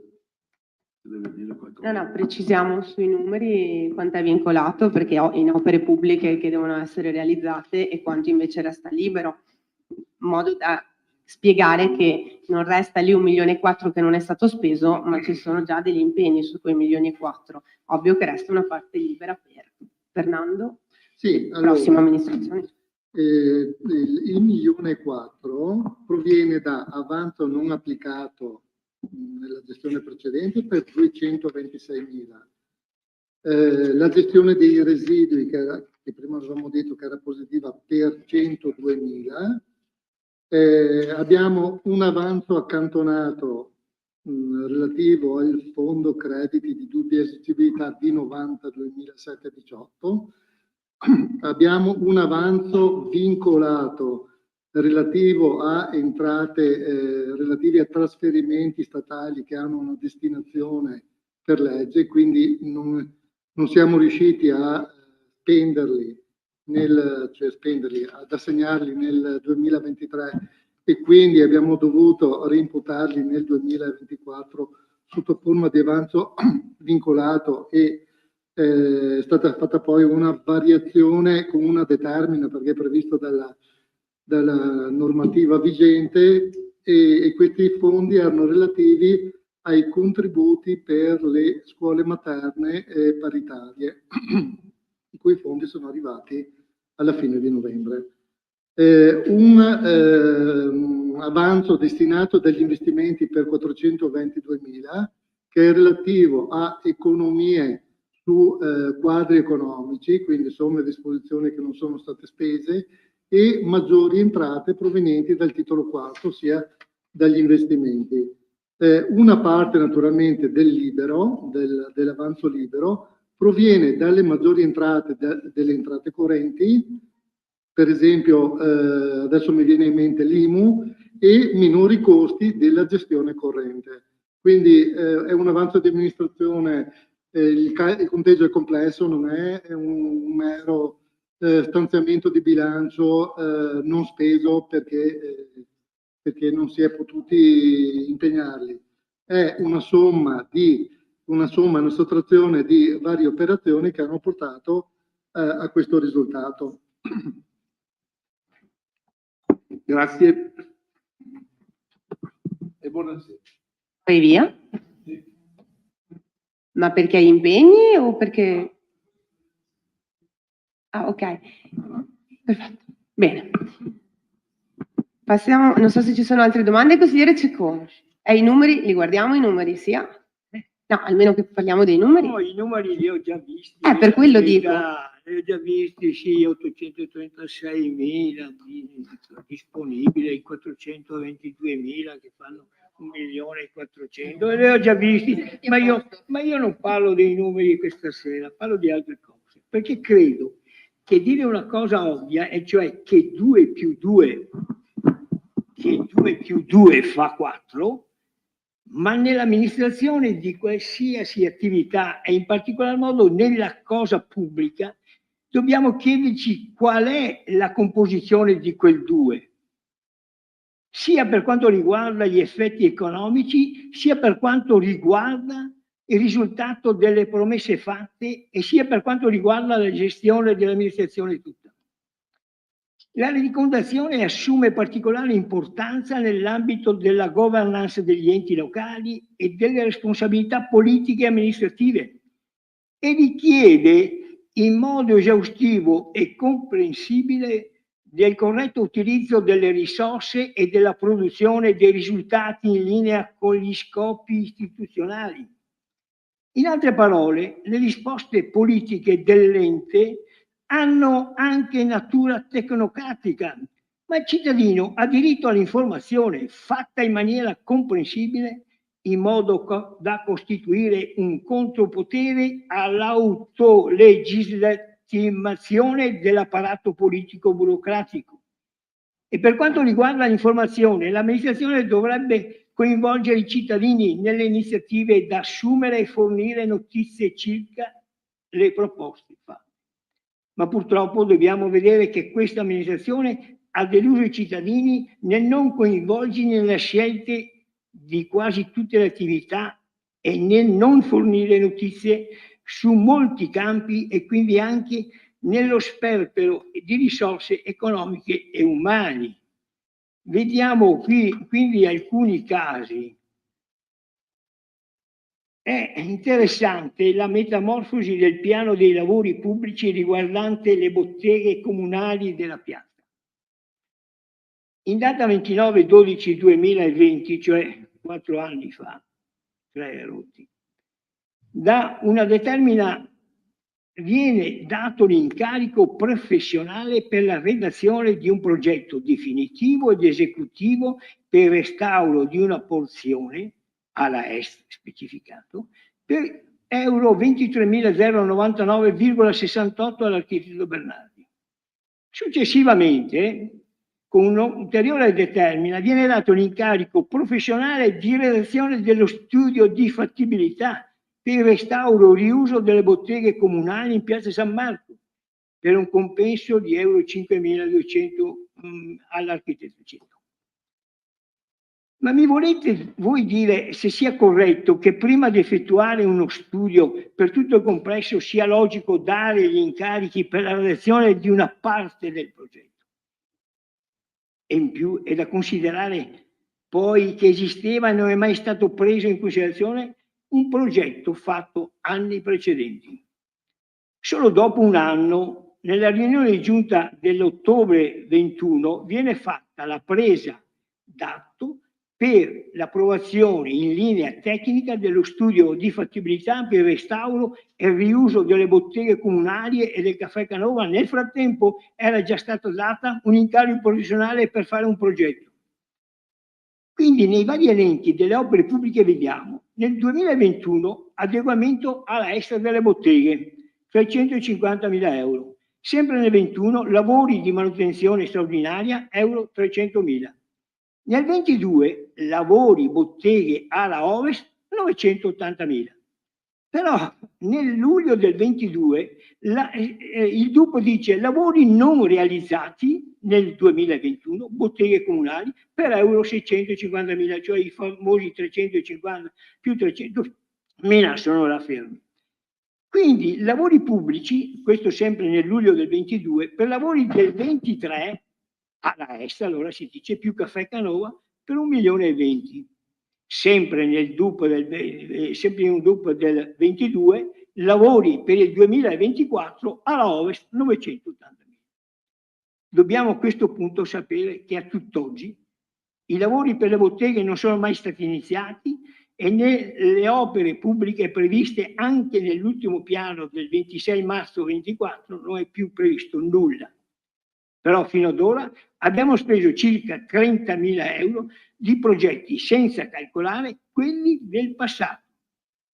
Certo che questa non è organizzazione dell'amministrazione pubblica, questo lo dico veramente, non è organizzazione.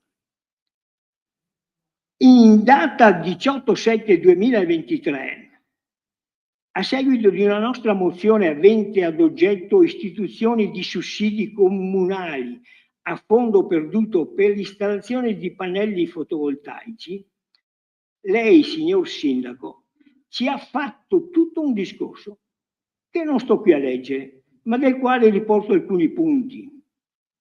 Siamo in procinto di dare un incarico, dice, ad un consulente per renderci attivatori di una comunità energetica, perché una comunità energetica consente poi a tutti coloro che ne faranno parte, siano essi aziende o singoli cittadini, di poter non solo ottenere contributi, e a settembre arriveranno i bandi importanti del PNRR, che saranno destinati esclusivamente alle comunità energetiche già attive con il codice fiscale, che abbiano già il codice fiscale. Quindi l'idea nostra è di investimento, una somma per l'attivazione di questo percorso e soprattutto l'attivazione della comunità energetica. Il ruolo del comune sarà quello di informare, attivare e mobilitare e fare in modo di creare lo statuto, il regolamento e fare in modo che si attiva immediatamente una comunità energetica. Noi abbiamo in mente nel regolamento che vogliamo predisporre per la comunità energetica che sia previsto che tutto quello che è il vantaggio fornito dal comune in termini di superfici piuttosto che di altro sia rivestito e sia di ritorno al comune per aiutare altre famiglie a generare, a fare impianti fotovoltaici. Riteniamo che le comunità energetiche possono essere la soluzione, quindi l'idea nostra è quella di creare un circolo vizioso. Quindi l'impegno è quello di inserire nel regolamento ai fini della comunità energetica. L'obiettivo è quello che entro l'anno 2023 ci sia la comunità energetica perché possa partecipare ai bandi.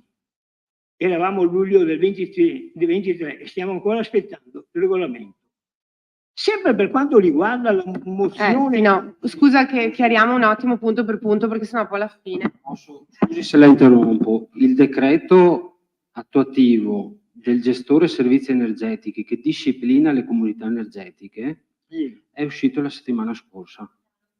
Sì, quindi la volontà di costituire le varie comunità energetiche che ci sono. Però il regolamento potevate farlo?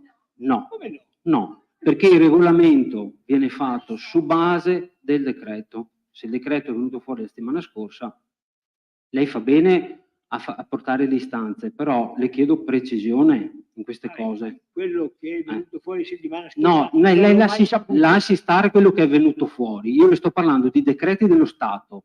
Lo Stato ha deciso la settimana scorsa. Va bene, Punto. va bene. Quindi quello che lei sta leggendo, Però io sto quello dicendo- che lei sta leggendo è assolutamente inutile.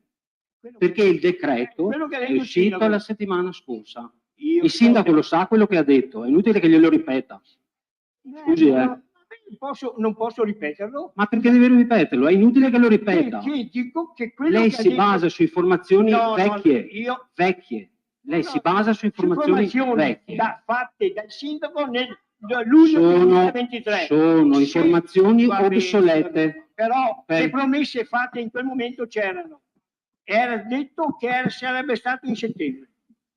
Il sindaco ha detto Certo, inoltre- doveva essere il decreto attuativo fatto entro settembre e non è stato fatto. Va bene, va Chiaro, bene. dal governo. Va bene. chiudiamo No, la dal parentesi, comune di Pieve del andiamo avanti con Grappa. un'altra. E le aggiungo Sindaco- le aggiungo un altro chiarimento rispetto a questo punto, che non viene dato l'incarico perché abbiamo trovato una società che lo fa gratuitamente per i nostri comuni dell'intesa programmatica d'area. Bene. Quindi anche quelli diventano Bene, soldi che ce lo possono faccia- essere investiti. ce lo faccia sapere. No, perché è ora di smetterla di questa storia dello sperpero del denaro. I progetti servono per partecipare ai bandi, gli incarichi devono essere fatti, i progetti vanno approvati in via tecnica Vediamo per partecipare dopo, ai bandi. Mi lasci parlare che sto andando Sì, avanti. no, grazie. certo, però parlate Il sindaco ha sempre detto voi, inoltre, quindi se siete d'accordo votiamo, il consiglio comunale impegna il sindaco a partecipare ma siamo ancora lì. all'assemblea del BIM sì, e a presentare la modifica dell'articolo 2 dello statuto del consorzio in seguenti termini, al fine di promuovere l'uso razionale dell'energia e delle fonti energetiche rinnovabili, nonché il contenimento dei consumi energetici. Può concedere contributi a fondo perduto per l'installazione di dispositivi per l'efficientamento al risparmio energetico. Va bene? Stiamo ancora aspettando anche questa modifica del BIM che lei ha promesso di fare prossimamente, insomma. Non ha è detto più che stato lo faceva. convocato il BIM, adesso quando è venerdì della prossima settimana. Va bene, se lo fate, però hanno già fatto una riunione il BIM, mi risulta, perché ho visto dei verbali, per cui il BIM ha già fatto nei mesi scorsi, sì, c'è un verbale fatto, se lo vuole lo vado a vedere, ma c'è. Mi dispiace, indennità agli amministratori, mi dispiace perché sono intervenuto più volte su questo argomento. Oggi però penso di approfondire il problema anche a seguito della legge Fornero. Anche negli ultimi miei interventi dell'aprile 23 e del dicembre 23, riguardanti le indennità agli amministratori, ho fatto presente che potesse esserci in qualche amministratore, per qualche amministratore, la situazione di un rapporto di lavoro subordinato, mascherato, e per cui oggetto degli articoli 81 e 82 del TUEL, ma credo sia ora di approfondire i due articoli.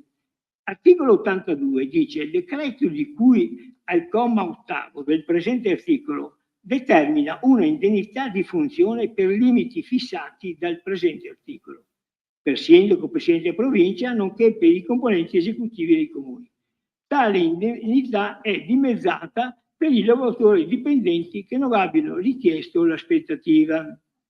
Ora io non so, a mio parere credo che Bravo, non sai, non attento, lo so. non sai. No. E allora non dirlo. Non lo so, ma Non dirlo se non lo sai, Non perché poi so. diventa antipatico, tu A mio- denunci da una parte, non noi so, denunciamo a da mio parere, un'altra. ma credo che forse qualcuno possa dirci se nella sua attività possa essere un rapporto di lavoro dipendente mascherato da lavoro autonomo con o senza partita IVA. Lo chiedo. Volevo far presente che la legge 92 del 2012 è intervenuta sul mercato del lavoro, modificando le principali tipologie del contratto di lavoro subordinato e autonomo. È intervenuta. La volontà del legislatore, infatti, è stata quella di porre fine al mercato delle false partite IVA in tutta Italia. Quindi quei rapporti di lavoro dipendente mascherati da lavoro autonomo con o senza partita IVA. A questo proposito il legislatore ha inserito una presunzione legale relativa. Qualora si verificassero Ma determinati... Alice, devi capire però ogni tanto qualcosa, eh. Sta facendo delle insinuazioni gravissime, scusatemi. Sì. Io sto chiedendo. Sì, chiedi, Io certo. sto chiedendo. Continua no, a chiedere. sto chiedendo. Dopo chiederemo noi. Anzi, chi è interessato chiederà. La relazione Farà bene a regionale, chiedere tanto. la sezione regionale della Corte dei Conti della Puglia e anche altre ha dichiarato che la ratio dell'articolo 82, comma primo, è quello di indurre gli amministratori a esercitare a tempo pieno il proprio mandato, diminuendo forfettariamente l'indennità dello spettante in ragione del prevedibile impegno che dedicherebbero all'esercizio della funzione pubblica nel caso optino per svolgimento di attività lavorativa. Voglio entrare negli ultimi giorni di febbraio. No, su tutto, di questo devo leggere questo, ma c'è un pacco grosso di cui... No, sono tutti gli altri argomenti dopo. Festa della comunità. Negli ultimi giorni di febbraio mi arriva una lettera festa di comunità. Subito mi chiedo, ma di solito il pranzo per gli anziani negli anni scorsi non è sempre stato fatto a fine ottobre o novembre? E quest'anno come mai? Come mai? Gli hanno chiesto i due gruppi. Mi sono chiesto. Appunto, e lei insinua sempre. Non insinuo niente, dico la verità. Lei non è una persona. Facciamo i conti anche qua. Fai i conti, perfetto. Qualcuno finisca per interrompere. Ma qualcuno mi dice, ma guarda che ci sono le votazioni. Ma figurati le votazioni. Infatti l'ha deciso la signora Rosa Brunello insieme con con... la lettera. Le iscrizioni verranno rendicontate entro il 18 marzo, versando la quota di partecipazione di €10. Potranno partecipare anche eventuali accompagnatori previa iscrizione versando la quota di €30. Sì.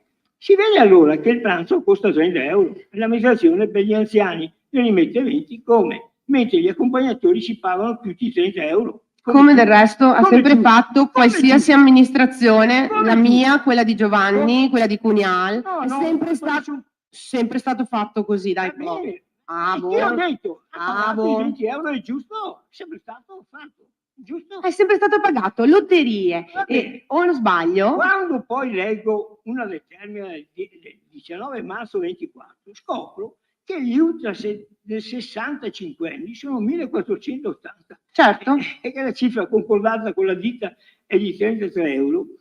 E allora, se facciamo un piccolo calcolo, l'amministrazione potrebbe pagare €23 per 1480, il cui risultato monterebbe addirittura a 34.000.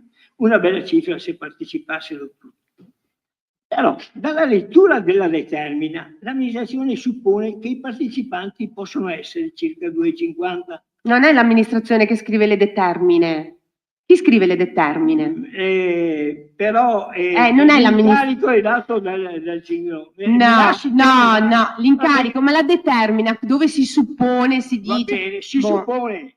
Ma chi lo dice? L'amministrazione. E pertanto viene previsto un costo di €5.445, niente di male. Certo, come ogni anno. Sarebbero circa 250 persone per 22-23 euro a persona circa.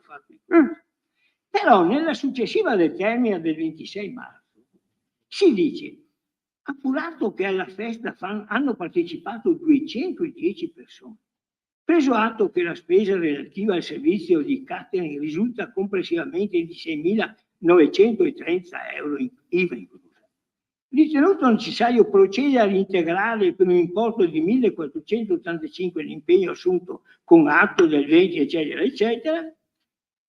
determina di integrare per l'importo di €1.485 l'impegno a favore del ristorante al Pioppeggio per il servizio catering svolti in occasione della festa di comunità rivolte ai residenti dai 65 anni in su. Ma facendo un piccolo calcolo, €33 concordati col catering meno i €10 versati ai partecipanti fanno a casa mia 23, che moltiplicati per 210 danno un totale di €4.830 e non, come si dice, €6.930, con una differenza di €2.100, che cioè in effetti la cifra versata dai partecipanti. Allora penso che il comune abbia pagato una lettera con una lettera tutto il costo, e che i 10 euro erano degli anziani e 30 degli accompagnatori, saranno messi nelle entrate del comune nella prossima variazione di bilancio.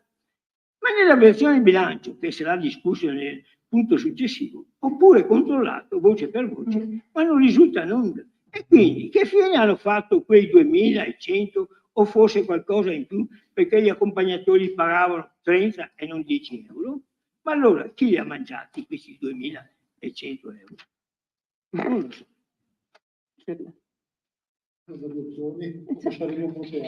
Appunto. I fornitori hanno detto 33, no? E meno 10, 20. Sì, allora, premesso che non c'erano accompagnatori, aggiungo però che i volontari che hanno fatto il servizio ai tavoli hanno mangiato, anche i volontari, quindi... Va bene, quanti erano gli accompagnatori che hanno mangiato? Non c'erano accompagnatori, le sto dicendo. Forse ce n'era una, forse. Forse una ce n'era. Ma non c'è i 30 euro di differenza, cosa sono? No, appunto. Qua sono 2.100 di differenza. Sì, ma vengono i soldi sono stati incassati, raccolti e vengono versati. Adesso è un problema di ragioneria. I tempi No, ma la variazione di bilancio è nel prossimo. Qua sono velocissimi. Comunque la Rassere, il prossimo punto, la Rassere, no, aspetta, io voglio sapere dove sono i 2.100 euro. Berto, i soldi non li ha raccolti né il sindaco né il vice sindaco né gli assessori né l'amministrazione comunale, quindi stai sereno, non ce li abbiamo noi. No, qualcuno li avrà. Io chiaro? Ho detto chi li avrà, voglio sapere chi li avrà. Grazie. Bene, passiamo ora all'approvazione. C'è un'ultima cosa. Ah no, ci hai detto bene, basta. Non l'ho scritta, ma c'è il discorso del camion che è stato dato alla protezione civile. È saltato fuori in questi giorni che quel camion non è della protezione civile, è dell'ATS e della protezione civile. Per averlo deve intanto pagare intanto verrà dato incomodato. Primo. Sì. Secondo, deve pagare un'assicurazione casco. 2. 3.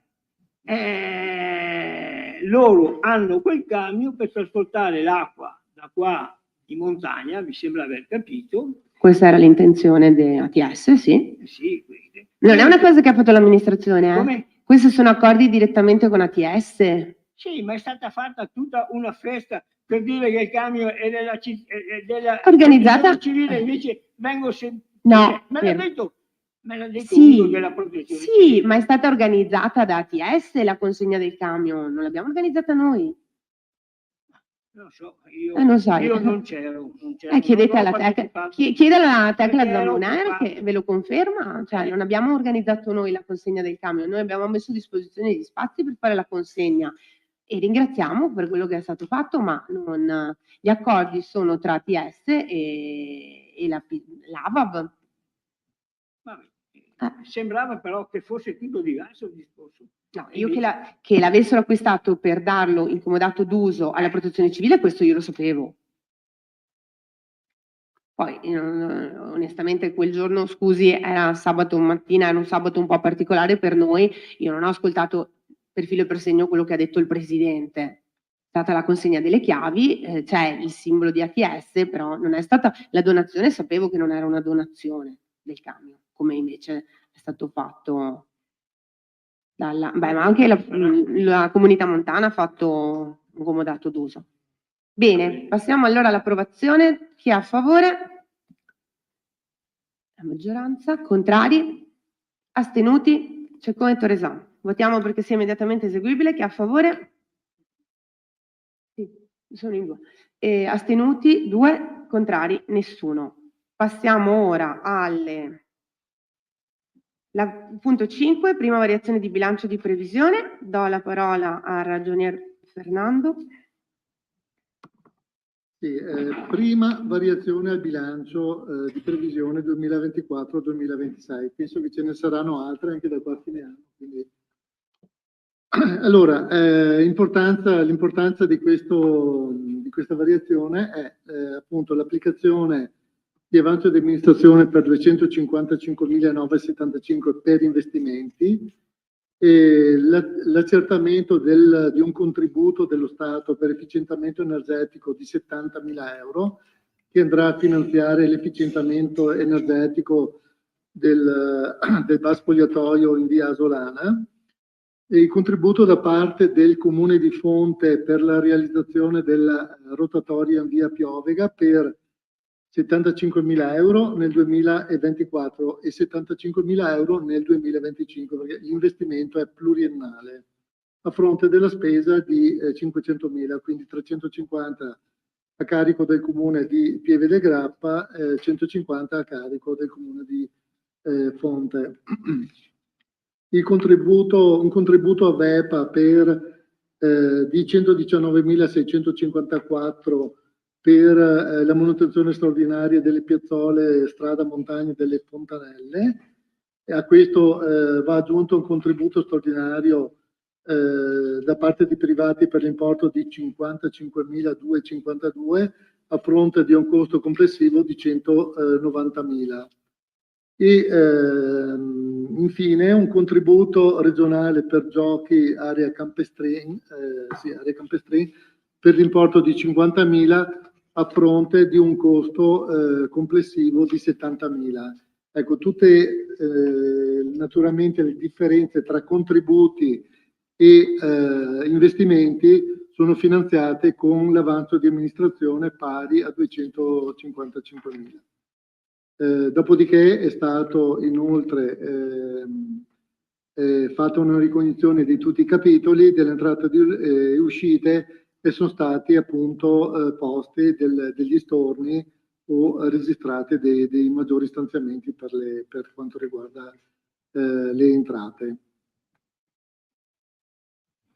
Ho finito. Consigliere Ceccò? Sì, ho visto avanzo di amministrazione dei 255.000. Poi ho visto anche che c'è un'entrata da parte di Asco, di Asco e di Asco Holding per 74.000. Adesso il totale di Asco è di cioè l'assestato è di 574.000, che è tutto. Manca ancora un pochino. Manca ancora. Aspettiamo. Non si sa di preciso, pensa poco. No? 20.000 credo. No? Ah, piccola. Va bene. Tavolo lavoro contributo comune asolano. Cos'è? Che sono stati levati 6.758 euro. L'ultima delibera, la Convenzione dei Comuni dell'Asolano, quello è il tavolo che organizza la Fiera dell'Orientamento, che è stata fatta fine settimana a Maser.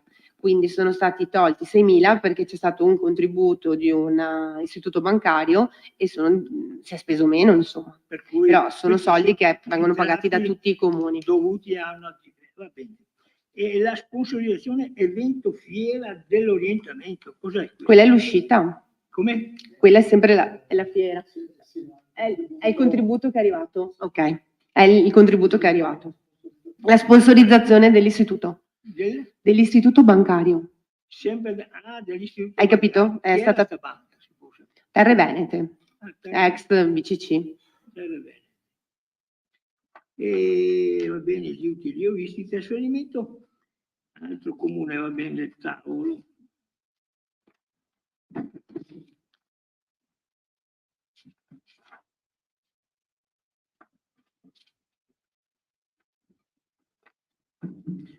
Scavi archeologici, località Malga Ardusetta. Questo è un impegno, sì, è stato aggiunto a questa spesa e questo capitolo perché c'è da parte di un gruppo di ricercatori e del MEVE di Montebelluna e della soprintendenza la richiesta di poter effettuare degli scavi perché hanno fatto dei ritrovamenti, quindi intanto abbiamo previsto questo e poi verranno compensati con contributi. Intanto li abbiamo previsti perché è urgente farli. Sono archeologici oppure archeologici? No, guerra. No, guerra. Anteguerra. Quindi ci sembrava una scoperta interessante, pertanto. Ecco, spese per iniziative culturali 10.000, sono già 12, 10 andiamo a 22, cosa sono così, tac, semplicità? 10.000 per spese e iniziative culturali. Si può sapere pressappoco cosa c'è dentro? Adesso Giovanna è andata, però tendenzialmente sono degli incrementi fatti per il capitolo dei contributi e per appunto andare la cultura a ripristinare il tetto annuale, perché all'inizio dell'anno in previsione era stato messo meno rispetto al solito. E anche contributi per eventi sportivi altri 10.000. Quello è per degli eventi sportivi che ci sono, cioè la gara internazionale, le 2 gare internazionali che vengono fatte sabato e domenica e altri probabilmente alcune spese per il passaggio del Giro d'Italia.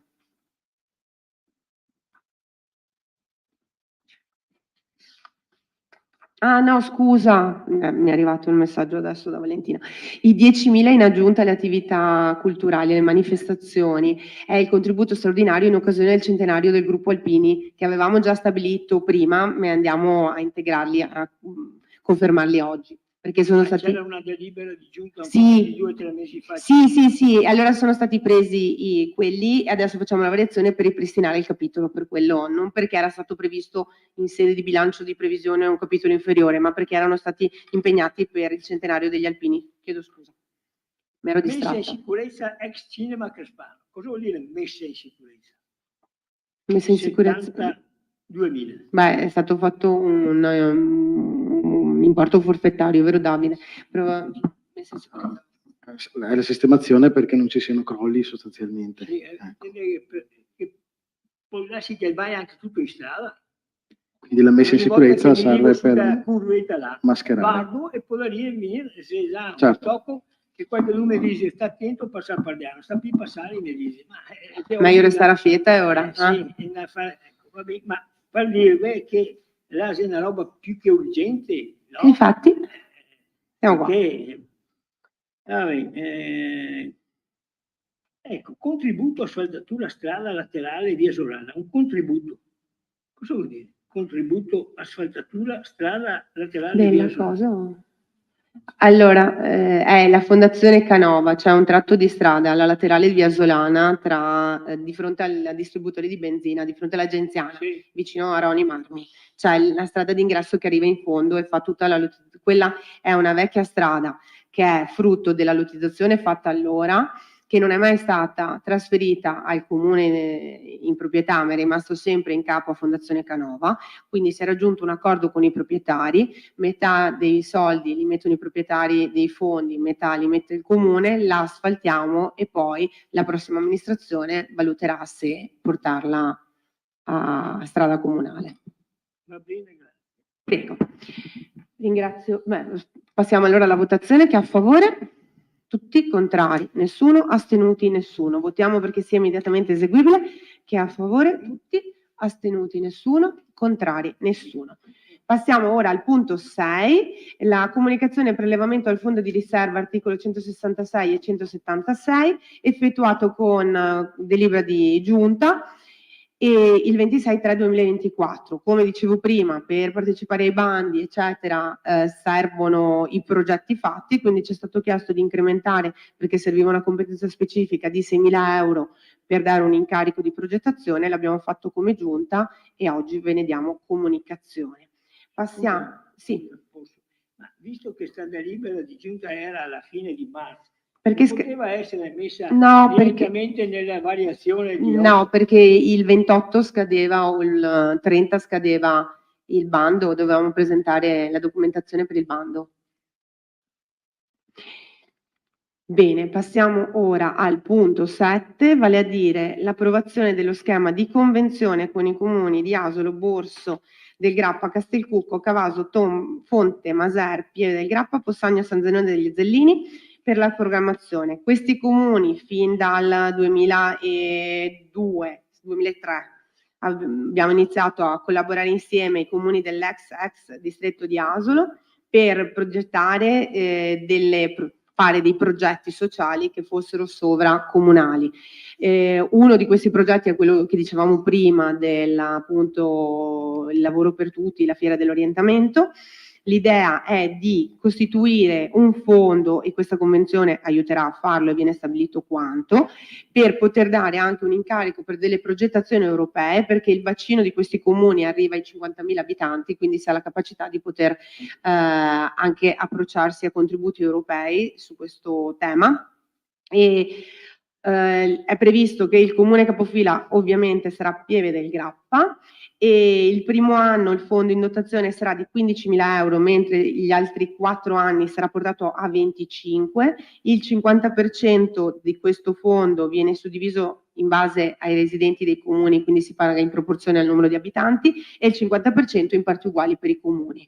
Questa è per Crespano, le cifre sono 1.800 nel caso in cui siano tutti e 10 comuni a sottoscriverlo. Se è un comune un po' in forse, nel caso in cui ci fosse un comune in meno, siamo intorno ai 3.000. Questa è la situazione. Quindi andiamo a approvare lo schema di convenzione che è stato approvato o sta per essere approvato in tutti i comuni della convenzione citata. C'è qualche comune che non... Beh, Monfumo, per esempio, prima non partecipava al tavolo, alla Fiera dell'Orientamento Monfumo, per esempio, non partecipa e non so se accetterà di entrare in questa nuova convenzione, quindi siamo in attesa di quello. Bene, passiamo allora all'approvazione. Chi è a favore? Tutti contrari, nessuno, astenuti nessuno. Votiamo perché sia immediatamente eseguibile. Chi è a favore? Tutti contrari, nessuno. Vai, scusami Fernando, ti ho tenuto qua. Sì, a te Fernando, buona cena. L'ultimo punto è l'approvazione del nuovo regolamento per la disciplina e l'utilizzo degli impianti di videosorveglianza.